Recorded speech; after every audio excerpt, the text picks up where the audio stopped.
கர்த்தர் பயனுள்ளதாக இன்றைய வேதவசனம் லூக்கா 5ஆம் அதிகாரம் 5ஆம் வசனம். அதற்கு சீமோன், ஐயரே, முழுவதும் நாங்கள் பிரயாசப்பட்டும் ஒன்றும் அகப்படவில்லை, ஆகிலும் உம்முடைய வார்த்தையின்படியே வலையை போடுகிறேன் என்றான். கர்த்தர் பயனுள்ளதாக இந்த வசனம். அவரு சீமோன் பேதுரு நைட்டு ஃபுல்லாக பிரயாசப்பட்டு மீன் பிடிக்க, அவர் மீன் பிடியில் அவங்க தொழிலே அதான். அதில் நைட்டு ஃபுல்லாக மீன் பிடிக்க போட்டு வலை போடுறாங்க, மீன் எதுவுமே கிடைக்கல. அப்போ இயேசு கிறிஸ்து வந்து சொல்லார், வலையை போடுங்க, ஆழத்தில் போய் வலையை போடுங்கன்னு சொல்லுவார். அப்போ இவர் என்ன சொல்லுவார்னா, நான் நைட்டு ஃபுல்லாக ஆண்டவரே, நைட்டு ஃபுல்லாக பிரயாசப்பட்டும் கிடைக்கல, ஆனால் அவர் வந்து சொல்லலாம், ஆகிலும் உங்களுடைய வார்த்தையை முடி போடுதுன்னு சொல்லுவார்.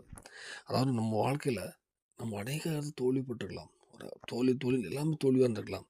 நம்ம திறமை இருக்கலாம், ஒவ்வொரு மனுஷனுக்கும் ஒரு திறமை இருக்கும். இந்த திறமை நான் திறமையானாலும் நினச்சிட்டு நம்ம அதில் பிரயாசப்படுவோம்ல, அது ஒரு வேலையாக இருக்கட்டும், என்னால் முடியும்னு நம்ம பலத்தில் பிரயாசப்படும்போது அநேக தோல்விப்பட்டிருக்கலாம்.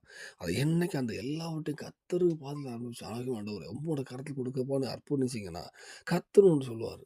அது அவர் சொல்லும்போது அதை அப்படியே கீழ்ப்படிஞ்சிங்கன்னா, பேதுரு கீழ்ப்பட்ட மாதிரி. ஏன்னா பேதுருக்கு எல்லாமே தெரியும், கடலை பட்டு தெரியும். அவர் போட்டு இப்போ கிடைக்கல, சரி விட்டுட்டு வந்துட்டார். ஆனால் அவர் சொல்லுவார், ஆகிலும் உம்முடைய வார்த்தையின்படி, அந்த எனக்கு இல்லைதான், ஆனால் அவருடைய வார்த்தைக்கு கீழ்ப்படிஞ்சு வலை போடும்போது படகு அமுக்கத்தக்க மீன் எடுத்து வேதம் சொல்லுது.